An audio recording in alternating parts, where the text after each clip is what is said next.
আসসালামু আলাইকুম রাহমাতুল্লাহ। প্রিয় 2025 সালের এসএসসি শিক্ষার্থীবৃন্দ, আমার চ্যানেল মাধ্যমিক গণিতে তোমাদের স্বাগতম।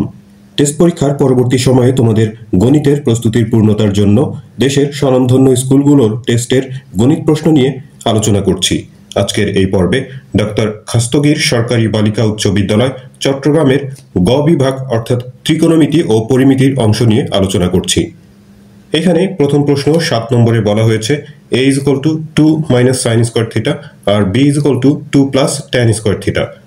ক নম্বর প্রশ্নে আছে যে জ্যামিতিক পদ্ধতিতে প্রকাশ করো বলেছে, এখানে আসলে এটা প্রমাণ করা হবে sin থিটা + cos থিটা > 1।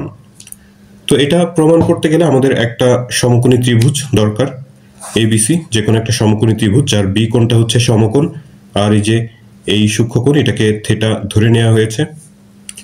তো আমরা লিখেছি যে মনে করি ABC একটি সমকোণী ত্রিভুজ যার b কোণটা হচ্ছে 90 ডিগ্রি আর c কোণ হলো থিটা।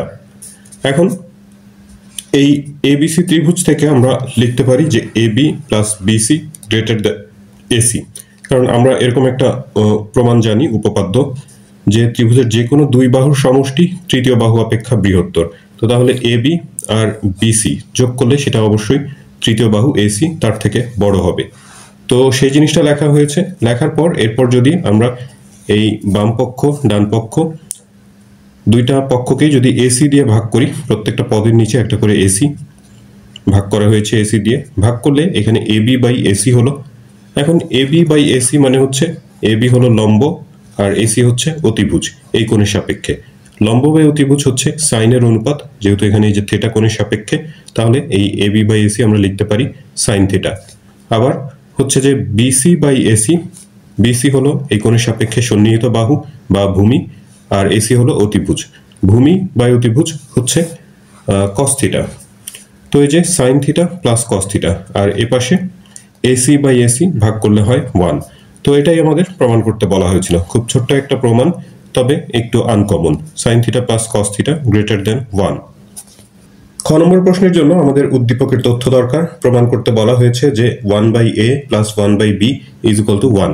উদ্দীপকে দেয়া আছে যে a = 2 - sin square theta R b হচ্ছে 2 + sin স্কয়ার থিটা। তো এই মানগুলো লিখে নেওয়ার পর আমরা যেটা প্রমাণ করতে বলা হয়েছে তার বাম পক্ষটা লিখলাম, সেখানে a আর b এর মান বসিয়ে দিলাম। এখন দেখো 2 - sin স্কয়ার থিটা, 2 কে ভেঙে আমরা 1 + 1 লিখতে পারি, এখানেও আবার এখানেও। এখানকার এই 1 - sin স্কয়ার থিটা সূত্র অনুসারে cos স্কয়ার থিটা হয় আর 1 + tan স্কয়ার থিটা হলো sec স্কয়ার থিটা। আমরা যে সূত্র জানি যে sec square theta - tan square theta = 1, সেখান থেকে পার্শ্ব পরিবর্তন করলে 1 + tan square theta = sec square theta পাওয়া যায়। এরকম সূত্র প্রয়োগ করার পর এখন এইখানে দেখো যে cos স্কয়ার আর এটা হচ্ছে sec স্কয়ার। sec কে আমরা cos বানাতে পারি, sec হচ্ছে 1/cos স্কয়ারের সমান। তো এটাকে cos এ রূপান্তর করে একরকম করে তারপরে হচ্ছে আমরা লসাগু নেব। তো সেটাই করা হলো। এখানে যে sec স্কয়ার ছিল সেটাকে 1/cos স্কয়ার লিখলাম।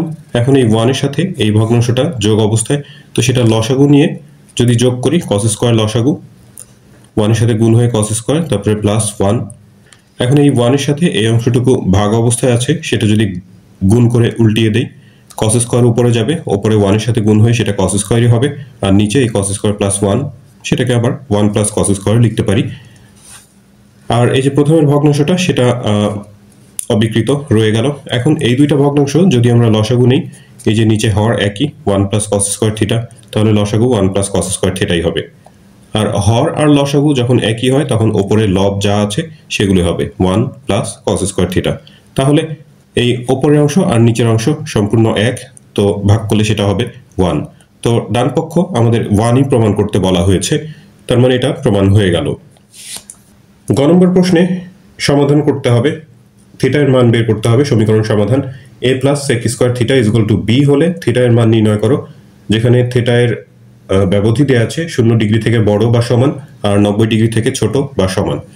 তো যেই সমীকরণটা দেয়া আছে প্রশ্নে সেটা আমরা লিখেছি, তারপর a আর b এর মান বসিয়ে দিলাম।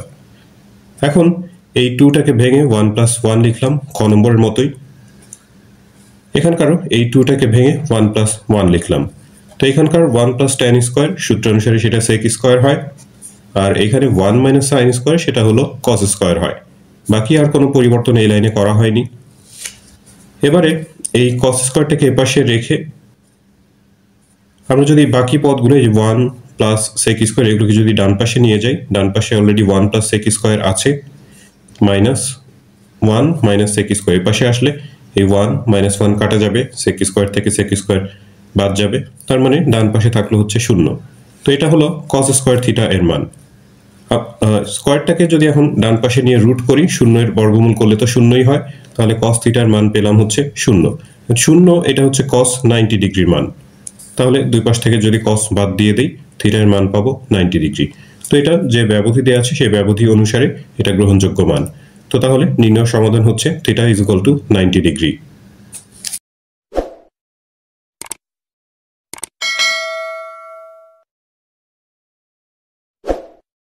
8 নম্বর প্রশ্নে উদ্দীপকে অনেক কথাবার্তা আছে। ক নম্বর প্রশ্ন, সেটা উদ্দীপকের সাথে সম্পর্কিত না। প্রথমে এটার সমাধান করি। cos 90 degree minus theta is equal two 12/13 হলে cot থিটা এর মান কত? তো এই যে এই সমীকরণটা দেয়া আছে, 90 মাইনাস থিটা, বিজোড় সংখ্যক 90 থাকলে আমরা জানি যে cos পরিবর্তন হয়ে sin হয়ে যায়, আর 90 মাইনাস থিটা মানে হচ্ছে এটা প্রথম চতুর্ভাগ। তো প্রথম চতুর্ভাগে তো সবকিছুই পজিটিভ, তো তাহলে হচ্ছে এখানে আর কোনো অতিরিক্ত কোনো মাইনাস চিহ্ন আসলো না, সাইন হলো আর এই থিটা। ডান দিকে আছে 12/13, আমরা একটা সমকোণী ত্রিভুজ আঁকলাম। সাইন মানে হচ্ছে লম্ব বাই অতিভুজ, তাহলে এই কোণটাকে যদি থিটা ধরি, এই কোণের সাপেক্ষে এটা লম্ব আর এটা অতিভুজ, অর্থাৎ এবি হচ্ছে 12 আর এসি অতিভুজ 13, এবি বাই এসি। এখন পিথাগোরাসের সূত্র ব্যবহার করে আমরা এখান থেকে বিসি এর মান বের করি। পিথাগোরাসের সূত্র অনুসারে AB square plus BC square is equal to AC square. তো এখানে যেগুলোর মান, যে সমস্ত বাহুর মান আছে সেগুলো মান বসিয়ে দিলাম, তারপর বিসি স্কয়ারটাকে এপাশে রেখে বাকি সব ডান পাশে নিয়ে আমরা যদি হিসাব করি, বিসি স্কয়ার মান পাবো হচ্ছে 25, তার মানে BC is equal to 5। BC হলো এই ভূমিটা, আমাদের cot থিটার মান বের করতে হবে। এই থিটা কোণের সাপেক্ষে cot হচ্ছে ভূমি বাই লম্ব, অর্থাৎ বিসি বাই এবি বা 5/12। তো সেটা লিখে দিই, cot theta is equal to BC by AB 5/12। এটাই হচ্ছে ক নম্বর প্রশ্নের উত্তর। খ নম্বর প্রশ্নের জন্য উদ্দীপকের যে অংশটুকু লাগবে, 18 মিটার লম্বা একটা খুঁটি ঝড়ে এমনভাবে ভেঙে গেল যে সম্পূর্ণ বিচ্ছিন্ন না হয়ে ভাঙা অংশ দণ্ডায়মান অংশের সাথে 30 ডিগ্রি কোণ উৎপন্ন করে। প্রশ্নে বলা হয়েছে যে খুঁটিটির গোড়া হতে কত মিটার দূরে খুঁটিটির শীর্ষবিন্দু ভূমি স্পর্শ করেছে তা নির্ণয় করো। এখন এই যে এই চিত্র দেখো, এরকম একটা চিত্র এঁকে নিতে হবে। এটা হচ্ছে সম্পূর্ণ খুঁটি, যেটাকে এবি দিয়ে সূচিত করা হয়েছে, 18 মিটার যার দৈর্ঘ্য প্রশ্নে দেয়া আছে। খুঁটিটা সি বিন্দুতে ভেঙে সেটা ডি বিন্দুতে ভূমি স্পর্শ করে। এই ভাঙা অংশ আর দণ্ডায়মান অংশের মাঝখানের যে কোণ, সেই কোণের মান প্রশ্নে দেয়া আছে হলো 30 ডিগ্রি। প্রশ্ন হচ্ছে যে এই এসি অংশটা যে ভেঙে এখানে ভূমি স্পর্শ করেছে ডি বিন্দুতে, গাছের গোড়া থেকে, খুঁটির গোড়া থেকে সেটা কত দূরে, অর্থাৎ বিডি এর মান বের করতে বলেছে। তো সেটাকে আমরা ওয়াই ধরে নিচ্ছি, আর যে উপরে যে অংশটুকু ভেঙেছে সেটাকে যদি এক্স ধরে নিই, নিচের অংশটুকু হবে হলো 18 মাইনাস এক্স, সম্পূর্ণ 18 থেকে ওপরের এক্স মাইনাস, তো 18 মাইনাস এক্স। আবার এটা যদি এক্স ধরি, এই অংশটা ভেঙেই এ পাশে এসেছে, তার মানে এই সিডি এটাও হয় এক্স। এবার চিত্রের বিবরণ দিতে হবে। মনে করি AB is equal to 18 metre লম্বা একটা খুঁটি সি বিন্দুতে ভেঙে ডি বিন্দুতে ভূমি স্পর্শ করে, তাহলে কোণ বিসিডি ইজ ইকুয়াল টু হচ্ছে 30 ডিগ্রি। আমরা ধরে নিচ্ছি যে AC is equal two CD is equal two x, যে ভাঙা অংশ, আর বিডি হচ্ছে ওয়াই। বিসি তাহলে হবে এই বিসি, অর্থাৎ দণ্ডায়মান অংশ সম্পূর্ণ দৈর্ঘ্য থেকে এক্স বাদ 18 মাইনাস এক্স। এখন ত্রিভুজ বিসিডি থেকে cos 30 ডিগ্রি, একটু খেয়াল করো এখানে এই যে কোণটা হচ্ছে এইটা, এই কোণের সাপেক্ষে এইটা হবে ভূমি, এটা লম্ব, অতিভুজ সবসময় সমকোণের বিপরীত বাহুটা সিডি। তো এখানে cos এর অনুপাত নেওয়া হচ্ছে আমরা, কারণ এখানে যে x, এই বাহুটা x আর এটাও x এর মাধ্যমে আছে, তো এই দুই বাহুর অনুপাত নিয়ে আমরা এখান থেকে x এর মান বের করতে পারি, কারণ এখানে কোনো বাহুর মানই সরাসরি দেয়া নেই। তো প্রথমে যে কোনো একটা বাহুর মান জানা দরকার y এর মান বের করতে গেলে। তো এই দুই বাহুর মধ্যে যেহেতু সম্পর্ক আছে, এটা এই সম্পর্ক কাজে লাগিয়ে আমরা এখান থেকে x এর মান বের করতে পারি। তো এই কোণের সাপেক্ষে এটা হচ্ছে ভূমি আর এটা অতিভুজ, তো ভূমি বাই অতিভুজ হচ্ছে cos এর অনুপাত। তো সেই কারণে এখানে cos এর মান নেওয়া হলো, cos 30 degree is equal to BC by CD. cos 30 মান হচ্ছে √3/2, এখানে বিসি হলো 18 মাইনাস এক্স আর সিডি হলো এক্স, আর গুণন করলে √3x আর 2 এ পাশে গুণ হয়ে 18 × 36 - 2x। যেহেতু x এর মান বের করব, x যুক্ত পদগুলোকে এক পাশে নিয়ে আসি, -2x এ পাশে আনলে হচ্ছে প্লাস হয়। এখান থেকে x কমন নিলে √3 + 2, তারপর সেটা x এর সাথে গুণ অবস্থা আছে, ডান পাশে নিয়ে যদি ভাগ করে দেই তাহলে x এর মান পাবো হচ্ছে 9.65 মিটার প্রায়। এখানে আসন্ন মান ব্যবহার করা হচ্ছে 2 দশমিক স্থান পর্যন্ত, তো সে কারণে এখানে একটা প্রায় লিখে দিলাম। আমাদের বের করতে হবে হচ্ছে y এর মান, অর্থাৎ এই গাছের যে অংশটা ভূমি স্পর্শ করেছে ওই স্পর্শবিন্দু, গাছ তো না, এটা খুঁটি বলেছে, খুঁটির গোড়া থেকে কত দূরে, অর্থাৎ y এর মান বের করতে হবে। আমরা x এর মান প্রথম অংশে বের করলাম। এখন এই যে এই কোণের সাপেক্ষে এটা হচ্ছে বিপরীত বাহু বা লম্ব, আর এটা অতিভুজ। অতিভুজ আর লম্বের মধ্যে হচ্ছে সাইনের সম্পর্ক, তো সে কারণে আমরা এখানে সাইনের অনুপাত নিলাম। sin 30 = লম্ব BD আর অতিভুজ CD। sin 30 মান হাফ, BD মানে y, আর CD এর মান আমরা এই যে আগের অংশে বের করেছি সেটা হচ্ছে 9.65। আর গুণন করলে 2y = 9.65, তাহলে y = 2টা ডান পাশে নিয়ে যদি ভাগ করে দেই 4.825 মিটার প্রায়। তার মানে হচ্ছে যে খুঁটিটার শীর্ষবিন্দু গোড়া থেকে 4.825 মিটার প্রায় দূরে ভূমি স্পর্শ করেছে। উদ্দীপকের শেষাংশে আছে যে দুইটা মাইল পোস্ট M ও N এর মধ্যবর্তী কোনো স্থানে একটা টাওয়ার অবস্থিত। টাওয়ারের শীর্ষবিন্দুতে M ও N এর অবনতি কোণ যথাক্রমে 45 ডিগ্রি আর হচ্ছে 60 ডিগ্রি। প্রশ্নে বলা হয়েছে যে M মাইল পোস্ট হতে টাওয়ারের পাদবিন্দুর দূরত্ব নির্ণয় করো। M আর N দুইটা হচ্ছে মাইল পোস্ট, তার মানে M থেকে N পর্যন্ত দূরত্ব হলো 1 মাইল। এটাকে যদি আমরা কিলোমিটারে কনভার্ট করি তাহলে হয় 1610 কিলোমিটার, মিটার দুঃখিত, 1610 মিটার। তো বলেছে যে M আর N এই কিলোমিটার পোস্ট, মাইল পোস্ট, তার মাঝামাঝি কোনো একটা জায়গাতে একটা হচ্ছে টাওয়ার আছে। টাওয়ারের শীর্ষবিন্দুতে এই মাইল পোস্ট দুইটার অবনতি কোণ, অর্থাৎ MPA দিয়ে যেটাকে এখানে চিহ্নিত করা হয়েছে, আর একটা হচ্ছে NPB। এই দুইটা কোণের মান প্রশ্নে দেওয়া আছে হলো 45 ডিগ্রি আর 65 ডিগ্রি। প্রশ্নে বলা হয়েছে যে M মাইল পোস্ট হতে টাওয়ারের পাদবিন্দুর দূরত্ব কত। M মাইল পোস্ট এইটা, টাওয়ারের পাদবিন্দু হচ্ছে এটা। এই M থেকে MQ নির্ণয় করতে হবে। এটাকে আমরা x ধরে নিয়েছি। 45 ডিগ্রি কোণ এটা দেয়া আছে, তো তাহলে এই যে এই কোণটাও 45 ডিগ্রি হবে, MPMQ, কারণ হচ্ছে একান্তর কোণ। একই কারণে এই যে এই BPN আর হচ্ছে PNQ এই দুটাও একান্তর কোণ, যার কারণে এটাও হচ্ছে 60 ডিগ্রি। এই অংশটাকে আমরা x ধরে নিচ্ছি, আর এই যে টাওয়ারের উচ্চতা সেটাকে h ধরে নিলাম। এই পাশের অংশ যেহেতু এই যে M থেকে N পর্যন্ত সম্পূর্ণটা হচ্ছে 1 মাইল বা 1610 মিটার, 1610 থেকে x বাদ দিলে এই QN এর অংশ পাবো। বিবরণ লিখেছি যে মনে করি M ও N দুইটা মাইল পোস্ট এবং মধ্যবর্তী কোনো স্থানে PQ, সেটাকে h ধরা হয়েছে, PQ = h মিটার একটা টাওয়ার। P বিন্দুতে অবনতি কোণ হচ্ছে APM, যার মান 45 ডিগ্রি, আর BPN কোণ যেটার মান হচ্ছে 60 ডিগ্রি। MN মাইল পোস্ট দুইটা দূরত্ব, সেটা 1 মাইল অর্থাৎ 1610 কিলোমিটার। MQ সেটাকে x ধরা হয়েছে, তাহলে NQ হয় 1610 থেকে x বিয়োগ করে যাওয়া হয়। PMQ আর APM দুইটা একান্তর কোণ, যার কারণে 45 ডিগ্রি দুইটাই। একইভাবে PNQ আর হচ্ছে BPN সেই দুটা কোণও সমান হবে একান্তর কোণ হওয়ার কারণে, আর এদের মান প্রত্যেকটার হচ্ছে 60 ডিগ্রি করে। এখানে কারণ লেখা হয়েছে যে এরা একান্তর কোণ। এবার PMQ এই ত্রিভুজটাই, যে এই পাশের PMQ এই ত্রিভুজ থেকে আমরা যদি এই কোণের সাপেক্ষে এই বাহু আর এই বাহু অর্থাৎ লম্ব আর ভূমির অনুপাত নিয়ে h আর x এর মধ্যে একটা সম্পর্ক তৈরি করি। তো লিখেছি যে ত্রিভুজ PMQ হতে tan 45 ডিগ্রি, যেহেতু লম্ব আর ভূমির মধ্যে tan এর সম্পর্ক, তো সে কারণে এখানে tan এর অনুপাত নেওয়া হয়েছে। লম্ব হচ্ছে PQ, ভূমি MQ। একটাকে h আর একটাকে x দিয়ে প্রকাশ করা হয়েছে। এদিকে tan 45 ডিগ্রির মান হচ্ছে 1, আর গুণন করলে h = x। h আর x হচ্ছে সমান। এবার যে চিত্রের ডান পাশের অংশটুকু আছে, ডান পাশের যে সমকোণী ত্রিভুজ PNQ, সেখান থেকে আবার যদি tan এর অনুপাত নেই 60 ডিগ্রি কোণের সাপেক্ষে লম্ব বাই ভূমি PQ/NQ, তাহলে আমরা পাবো কি যে এক্ষেত্রে কোণ হচ্ছে 60 ডিগ্রি, tan 60 = PQ/NQ।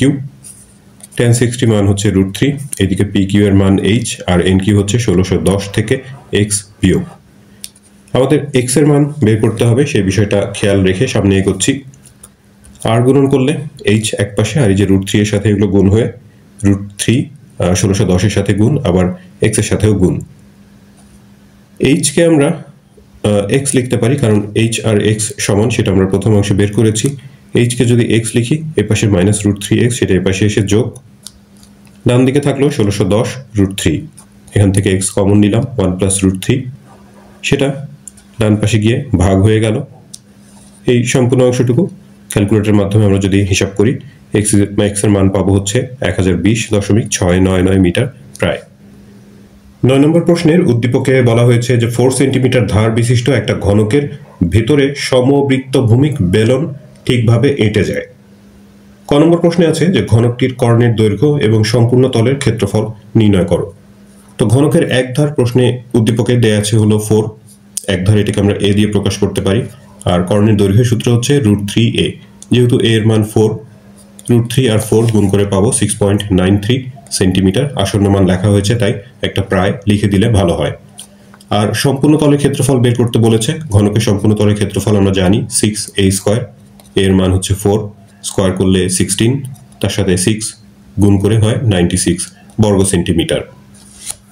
খ নম্বর প্রশ্নে আছে যে বৃত্তে অন্তর্লিখিত একটি সুষম পঞ্চভুজের কেন্দ্র হতে কৌণিক বিন্দুর দূরত্ব ঘনকের ধারের সমান হলে বৃত্তের অনধিকৃত অংশের ক্ষেত্রফল নির্ণয় করো। বেশ আনকমন একটা প্রশ্ন দেখা যাচ্ছে যে বৃত্তে অন্তর্লিখিত একটা সুষম পঞ্চভুজ। সুষম পঞ্চভুজ মানে যার 5টা বাহু সমান। তো এরকম একটা সুষম পঞ্চভুজ বৃত্তের মধ্যে অন্তর্লিখিত, অর্থাৎ পঞ্চভুজের শীর্ষবিন্দুগুলো বৃত্তের উপরে অবস্থিত। পঞ্চভুজের কেন্দ্র হতে কৌণিক বিন্দুর দূরত্ব ঘনকের ধারের সমান, অর্থাৎ 4 সেন্টিমিটার। তো এটা বোঝানোর জন্য একটা চিত্র এঁকেছি। এই ABCD, এটা হচ্ছে একটা পঞ্চভুজ যেটা একটা বৃত্তের মধ্যে অন্তর্ভুক্ত হয়েছে। কেন্দ্র থেকে এই শীর্ষবিন্দুর দূরত্ব বলা হয়েছে যে ঘনকের ধারের সমান, অর্থাৎ 4 সেন্টিমিটার। এটাও 4 সেন্টিমিটার। যে কোনো একটা কেন্দ্র থেকে যে কোনো শীর্ষবিন্দুর দূরত্ব হচ্ছে 4 সেন্টিমিটার। বের করতে বলা হয়েছে যে বৃত্তের অনধিকৃত অংশের ক্ষেত্রফল। অনধিকৃত অংশ মানে হচ্ছে যে এই অংশগুলো, পঞ্চভুজের বাইরে এবং বৃত্তের ভেতরে যে অংশগুলো আছে সেগুলো হচ্ছে অনধিকৃত অংশ। তো সেটার ক্ষেত্রফল বের করতে গেলে আমাদের সম্পূর্ণ বৃত্তের ক্ষেত্রফল জানতে হবে। সেখান থেকে পঞ্চভুজের ক্ষেত্রফলটা যদি মাইনাস করি, তাহলে এই যে বৃত্তের অনধিকৃত অংশগুলো যে আছে সেটার ক্ষেত্রফল পাওয়া যাবে। তো আমরা বিবরণ লিখেছি একটু, ABCDE, এটা পঞ্চভুজ। এই পঞ্চভুজটা বৃত্তে অন্তর্লিখিত, যার কেন্দ্র O থেকে কৌণিক বিন্দুর দূরত্ব হচ্ছে 4 সেন্টিমিটার। বৃত্তের ব্যাসার্ধ, যেটাকে R দিয়ে প্রকাশ করা হয়, সেটাও 4 সেন্টিমিটার হবে, কারণ এই যে এখান থেকে এই পর্যন্ত এটাই হচ্ছে বৃত্তের ব্যাসার্ধ। আর বৃত্তের ব্যাসার্ধ জানা থাকলে ক্ষেত্রফল হচ্ছে πr²। r এর মান 4 স্কয়ার করলে 16, তার সাথে এই পাই এর মান 3.1416 গুণ করে দিলে 50.2656 বর্গ সেন্টিমিটার। এটা হচ্ছে বৃত্তের ক্ষেত্রফল। এখন সুষম পঞ্চভুজটার ক্ষেত্রফল নির্ণয় করতে হবে। তো সেটা কিভাবে করতে পারি?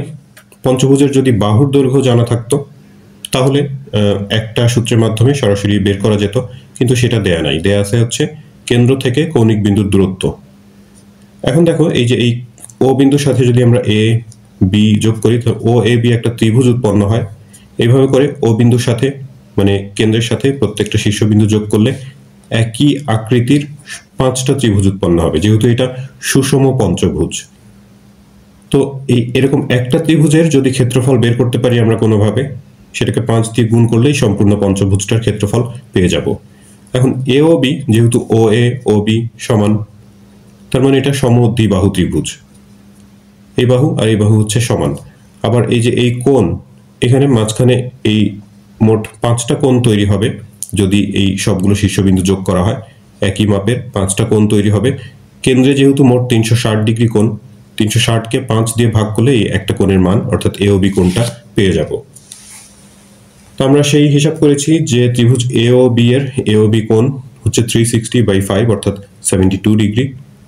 তাহলে AOB ত্রিভুজের ক্ষেত্রফল, এরকম একটা সূত্র জানি আমরা যে ত্রিভুজের দুই বাহু তাদের অন্তর্ভুক্ত কোণ দেয়া থাকলে সূত্র হচ্ছে হাফ AB sin θ। AB মানে হচ্ছে বাহু দুইটা, এখানে হচ্ছে সেটা OA আর OB, আর sin θ মানে হচ্ছে AOB কোণ। এওবি কোণের মান আমরা বের করেছি হলো 72 ডিগ্রি। তো sin 72 এটা ক্যালকুলেটরের মাধ্যমে মান বের করতে পারো। তার সাথে একবার যদি আমরা এগুলো হিসাব করে দেই 7.6085 বর্গ সেন্টিমিটার। এটা হচ্ছে এওবি ত্রিভুজ, অর্থাৎ 5টা ত্রিভুজের একটা ত্রিভুজের ক্ষেত্রফল। একে যদি আমরা 5 দিয়ে গুণ করি তাহলে সম্পূর্ণ পঞ্চভুজের ক্ষেত্রফল পেয়ে যাব। তো তাহলে ABCDE পঞ্চভুজের ক্ষেত্রফল হচ্ছে এই 5 গুণ ত্রিভুজ এওবি এর ক্ষেত্রফল, যেটা বের করেছি আমরা। এওবি এর ক্ষেত্রফল 7.6085, 5 এর সাথে সেটা গুণ করে দিলে 38.0425 বর্গ সেন্টিমিটার। এবার তাহলে বৃত্তের অনধিকৃত অংশের ক্ষেত্রফল, বৃত্তের ক্ষেত্রফল থেকে পঞ্চভুজের ক্ষেত্রফল বিয়োগ করলে পাই 12.2231 বর্গ সেন্টিমিটার। একটা প্রায় লিখে দিলাম কারণ আসন্ন মান ব্যবহার করা হচ্ছে। গ নম্বর প্রশ্নে আছে যে ঘনকটির অনধিকৃত অংশের আয়তন নির্ণয় করো। তো উদ্দীপকের তথ্যটা আরেকবার দেখি যে 4 সেন্টিমিটার ধার বিশিষ্ট একটা ঘনকের ভেতরে সমবৃত্ত ভূমিক বেলন ঠিকভাবে এঁটে যায়। ঘনকের ভেতরে যদি একটা বেলন ঠিকভাবে এঁটে যায়, এটা একটু চিত্র এঁকে দেখাতে পারলে ভালো হতো, কিন্তু এটা একটা ঘনকের ভেতরে আবার বেলন, চিত্র এঁকে দেখানো আসলে মুশকিল। একটু মনে মনে কল্পনা করার চেষ্টা করো। একটা ঘনক যেটা সবগুলো বাহু সমান, তার মধ্যে যদি একটা সিলিন্ডার ঠিকভাবে এঁটে যায় তাহলে ওই সিলিন্ডারের উচ্চতা হবে হচ্ছে ঘনকের বাহুর সমান বা ধারের সমান। আবার সিলিন্ডারের হচ্ছে ব্যাসার্ধ হবে হচ্ছে ঘনকের একটা বাহুর অর্ধেক। ব্যাসটা হবে হচ্ছে বাহুর সমান আর ব্যাসার্ধ হবে হচ্ছে অর্ধেক। তো আমরা লিখেছি যে 4 সেন্টিমিটার ধার বিশিষ্ট একটা ঘনকের ভেতরে সমবৃত্ত ভূমিক বেলন ঠিকভাবে এঁটে যায়। প্রশ্নের তথ্যটা লিখে নিয়েছি। তাহলে ঘনকটার আয়তন a কিউব এর মান, অর্থাৎ ঘনকের এক বাহু বা এক ধার দেয়া আছে প্রশ্নে 4, কিউব করলে হয় 64 সেন্টিমিটার। এই ঘনকের আয়তন থেকে যদি আমরা সিলিন্ডারের আয়তনটা বাদ দিতে পারি তাহলেই প্রশ্নে জবাব বলেছে যে ঘনকটির অনধিকৃত অংশের আয়তন সেটা পাবো। তো বেলনের ব্যাসার্ধ প্রথমে যেটা বলেছি ঘনকের ধারের অর্ধেক 4/2 সেন্টিমিটার, আর উচ্চতা হবে হচ্ছে ধারের সমান অর্থাৎ 4 সেন্টিমিটার। তো তাহলে বেলনের আয়তন সূত্র জানি আমরা যে পাই r²h, r এর মান 2, h এর মান 4, হিসাব করলে পাওয়া যাবে 50.2656 ঘন সেন্টিমিটার। তো তাহলে ঘনকটার অনধিকৃত অংশের আয়তন হচ্ছে কি, যে 64 অর্থাৎ ঘনকের আয়তন, সেখান থেকে আমরা যে সিলিন্ডার আয়তন বের করলাম সেটা যদি মাইনাস করি 13.7344 ঘন সেন্টিমিটার পাওয়া যায়। একটা প্রায় লিখে দেয়া হলো। তো শিক্ষার্থী বন্ধুরা, এই ত্রিকোণমিতি ও পরিমিতির অংশটুকু এখানেই শেষ হচ্ছে। এই ভিডিও থেকে তোমরা যদি উপকৃত হয়ে থাকো তাহলে চ্যানেলটি সাবস্ক্রাইব করার এবং বন্ধুদের সাথে শেয়ার করার অনুরোধ জানাচ্ছি। তোমরা সবাই ভালো থাকবে, প্রার্থনা তোমাদের সবার জন্য। আল্লাহ হাফেজ।